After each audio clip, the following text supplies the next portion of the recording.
Bharat Pakistan match में पाकिस्तान की जीत के बाद घाटी के अलावा और भी कई जगहों पर जश्न का माहौल दिखा पाकिस्तान की जीत पर। अब प्रश्न ये है कि ये लोग जो जश्न मना रहे थे ये किस जीत में मना रहे हैं? पाकिस्तान ने अच्छा खेला है इस जीत में, या इस जीत में कि भारत हारा है और भारत को हारते ही रहना चाहिए? और ये लोग ये भी कुछ स्टेटस डाल रहे हैं और कह रहे हैं कि बाप is back, father is back, ना जाने क्या क्या ये लोग लिख रहे हैं। और ये उस समय हुआ है जब गृह मंत्री जम्मू कश्मीर के दौरे पर हैं। कल वो यहाँ पर संबोधित कर रहे थे तो उन्होंने कहा कि अब जम्मू के लोगों के साथ भेदभाव नहीं होगा, समाप्त हो गया है। 70 सालों से 3 परिवारों ने लूटा है और उन 3 परिवारों की लूट को समाप्त किया उन्होंने, और अब विकास ही विकास होगा, डेवलपमेंट ही डेवलपमेंट होगी। और उस दौरान ये मैच था शाम को, और उसके बाद इस तरह की तस्वीरें पहले पहुंच गई पाकिस्तान के पास, और ये लोग भारत की हार पर जश्न मना रहे थे। प्रश्न तो है कि ये किसके ऊपर जश्न मना रहे हैं, इस पर बात करेंगे। बात करने के लिए हमारे साथ है प्रीतम शर्मा, जो क्रांति दल के प्रधान हैं। सर, आपका बहुत बहुत स्वागत है। नमस्कार। अच्छा, ये लोग जश्न मना रहे हैं पाकिस्तान की जीत पर, काफ़ी सारी तस्वीरें आपने भी देखी होंगी, कैसे देख रहे हैं आप इन चीज़ों में? ये दुर्भाग्य है हमारा हिंदुस्तान का। कभी ये एक ही हिस्सा था, एक ही हिंदुस्तान था। अंग्रेज़ों से आज़ादी लेते लेते कई लोगों ने अपनी शहादतें दी और इस हिंदुस्तान को आज़ाद करवाया। आज़ाद होने के बाद इसके 2 हिस्से हो गए, और वो 2 हिस्से किस आधार पर किए गए? धर्म के आधार पर। एक मुस्लिम कंट्री और एक हिंदू कंट्री। लेकिन बड़ी विडंबना है कि उस टाइम के जिन्होंने ये फैसला लिया, चाहे नेहरू हो, चाहे गांधी हो, जहां और अन्य नेतागण हो, या वो जिन्ना हो, जिन्होंने धर्म के आधार पर इसके बंटवारे का फैसला लिया, तो फिर इस फैसले को अधूरा क्यों रखा? कुछ अभी तक वो नसूर यहाँ छोड़ दिया, वहाँ हिंदू छोड़ दिए और यहाँ मुस्लिम छोड़ दिए।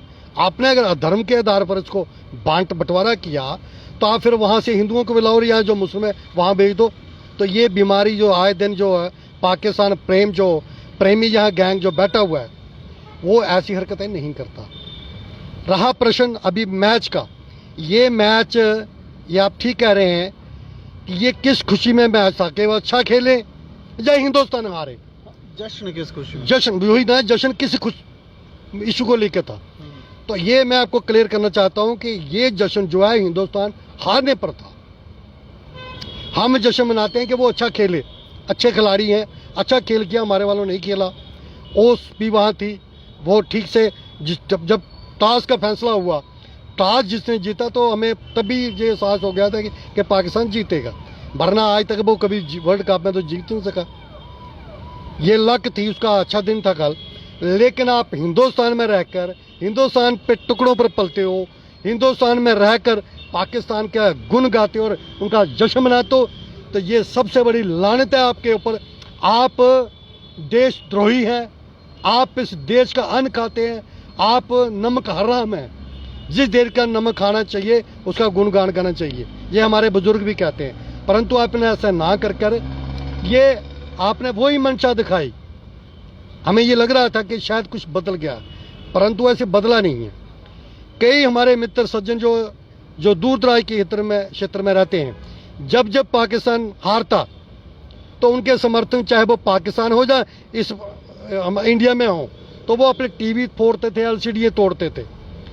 पर अभी इस बार क्या हुआ कि उन्होंने पटाखे फोड़े और वो हिंदुस्तान के खिलाफ और पाकिस्तान की जय जयकार और जिंदाबाद के नारे लगाए।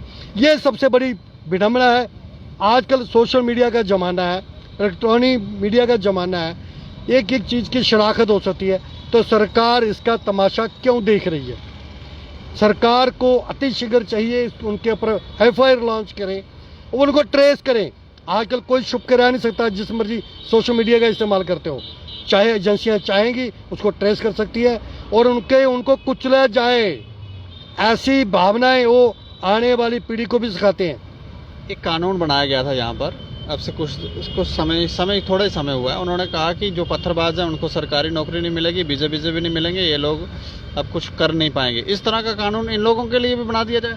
देखो, हम तो यही कहना चाहते हैं ना, ये सरकार हवाई बातें ज़्यादा करती हैं, लेकिन जो मूल जड़ जो है, उस जड़ को, उस रूट्स को काटना बड़ी ज़रूरी है। जब तो उस जड़ को नहीं काटेंगे तो ये बीमारी फैलती रहेगी। इसका काटने का समय आ गया है। बहुत हद तक सरकार ठीक कर रही है। कश्मीर में जिस प्रकार वहाँ पत्थरबाज, देशद्रोही, देश के खिलाफ बोलने वाले बहुत सारे को जेल की हवा के अंदर डाला हुआ है, उन्हें जेल की हवा खा रहे हैं। परंतु अभी फिर भी बहुत सारी संख्या में उनके समर्थक हैं। तो हमें तमाशा नहीं देखना है। आपके पास पुलिस तंत्र है, आपके पास गुप्तजल विभाग हैं, तो आप उनका इस्तेमाल करके उन पर तत्काल कार्रवाई दीजिए। अगर वो सरकारी नौकरी करते तो नौकरी से बर्खास्त की जाए। जिस प्रकार आपने गिलानी का परिवार, उनके पोते दोते जिनको भी आपने निकाला, तो इसी प्रकार इन लोगों को पाकिस्तान के समर्थन में जश्न मनाने वालों के खिलाफ सख्त कार्रवाई करनी होगी, नहीं तो बहुत देर हो जाएगी। और ये लोग ऐसे आए दिन हर जगह अपना ये गुंडागर्दी, दहशतगर्दी, पाकिस्तान का समर्थन, पाकिस्तान का प्रेम जतलाते रहते हैं। तो ऐसे नहीं चलेगा। अमित शाह आए हुए हैं, हम उनके आगे भी यही अपील करना चाहेंगे आपके चैनल के माध्यम से कि आप जितना काम कर रहे हैं अच्छी बात है, लेकिन जो यहाँ लोगों की भावनाएं हैं, अगर उनको आहत किया जाता है चंद मुठभर लोगों को, तो ये भी सरकार का दायित्व बनता है कि उनकी भावनाओं का आदर और उनका मान सम्मान रखा जाए। क्योंकि हिंदुस्तानी कभी नहीं चाहेगा कि उसके हिंदुस्तान में कुछ ऐसे जो कहते हैं ना फिरका परस्त और देशद्रोही लोग हैं, वो अगर पाकिस्तान किसी हमारे दुश्मन कंट्री का अगर जश्न मनाते हैं तो अपने आप बड़ी दुख की बात है। क्योंकि इससे आने वाली नस्ल है वो भी इनसे सीखती है। और ये आज का वाक्य नहीं है, हम पिछले 30 वर्षों से ये देख रहे हैं। जितने भी कॉलेज होते थे, आप इस कश्मीर वैली को छोड़कर आप JNU में चले जाइए, वहाँ पर भी पाकिस्तान जीतने पर वहाँ पर पटाखे फोड़े जाते हैं और जश्न मनाया जाता है। JNU में हमारे पैरामिलिट्री फोर्स, चाहे असम, मणिपुर, वहाँ मिलिटेंटों के द्वारा अगर कोई शहीद किया जाता तो वहाँ जश्न मनाए जाते हैं। तो ऐसी मानसिकता के लोगों के ऊपर बहुत जरूरी है कि कार्रवाई की जाए। और एक आपका एक बात आपने और रखी कि अमित शाह का दौरा, हाँ, गृह मंत्री अमित शाह का दौरा, उस दौरान ये सब हो रहा था। लेकिन वैसे आप दौरा कैसे देखते हैं? देखिए, दौरा तो उनको करना मुझे लगता है ज़्यादा समय हो गया कि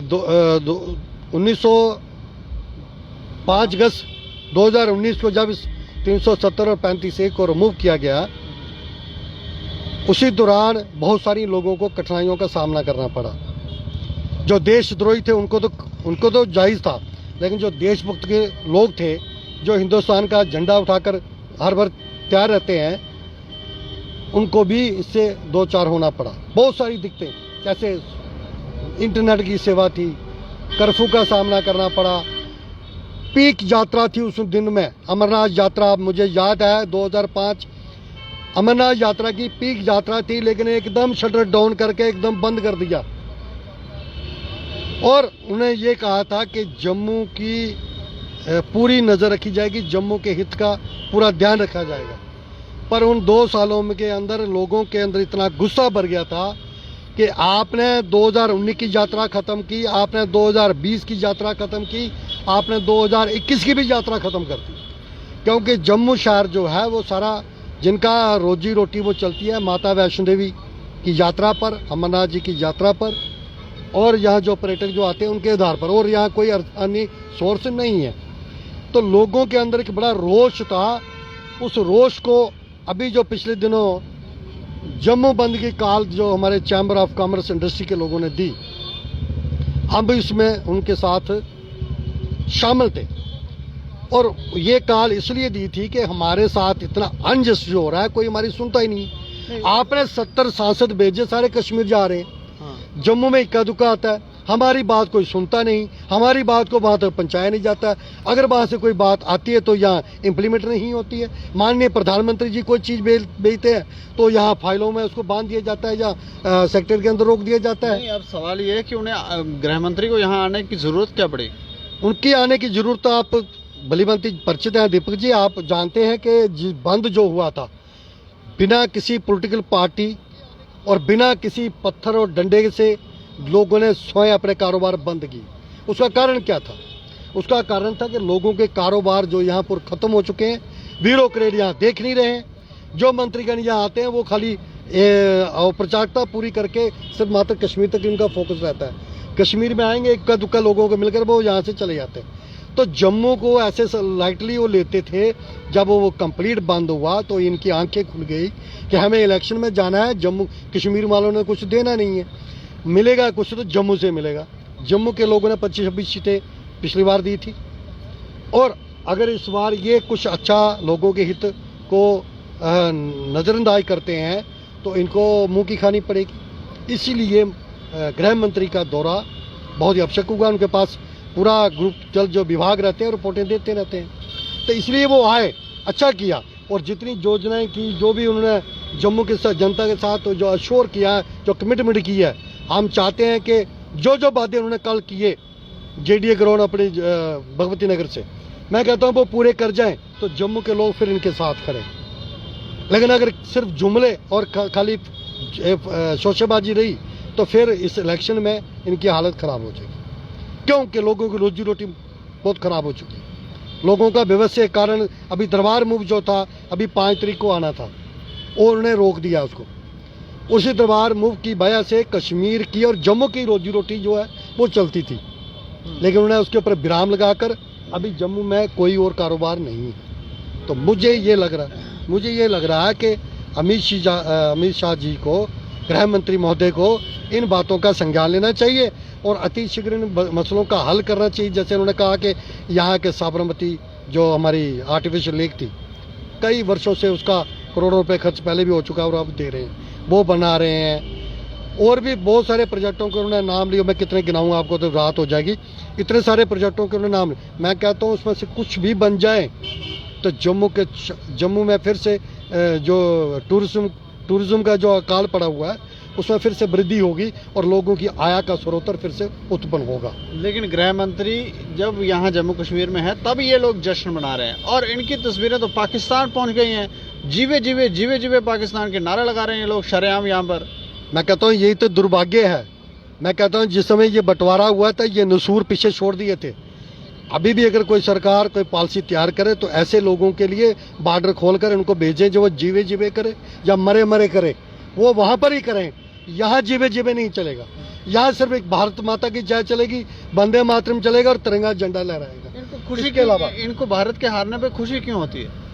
मैं कहता हूँ इनकी माँ वहीं पाकिस्तान में रहती है, अब बच्चे यहाँ रह गए हैं तो माँ की याद आती है, इसलिए वो वहाँ पर तड़फते हैं। तड़फ उनके अंदर बैठी हुई है, तो इसलिए उनका जितना जब भी कोई पाकिस्तान की बात करते हो जिसके अंदर घर में रोटी नहीं खाने की, जिसमें रोटी के लाले पड़े हुए, भूखमरी पड़ी हुई है, जिसके पास कुछ नहीं आई, सारी कंट्रियों ने उनको 1-2 कंट्री छोड़कर सबने बाइकाट किया गया हुआ है, वो ग्रे लिस्ट में उसको डाला गया है। तो कहने का मतलब है जिसका कोई अस्तित्व नहीं है, लेकिन सिर्फ ये धर्म और इस्लामिक फोबिया जो है उसके आधार पर ही ये ऐसे ही उसके साथ समर्थन जताने का प्रयास करते हैं और हिंदुस्तान को नीचा कराने के लिए, हिंदुओं को नीचा दिखाने के लिए ऐसा मनत गढ़ते और ये आए दिन ऐसे शोशेबाजी करते हैं। और इनका आज का नहीं, मैं पहले भी कह रहा था कि आज का ही नहीं, पहले भी जब भी पाकिस्तान हारता तो ये TV और LCD तोड़ते और हिंदुस्तान के खिलाफ प्रदर्शन करते और हिंदुओं के घरों में पत्थर भी मारते। ये भी मैं बताना चाहता हूँ, हारते तो भी ये पत्थर मारते हैं, जीते तो भी पत्थर मारते हैं। ऐसे पत्थरबाजों वालों के लिए हिंदुस्तान में कोई जगह नहीं है। इनको पाकिस्तान भेजने की बहुत ज़्यादा ज़रूरत है।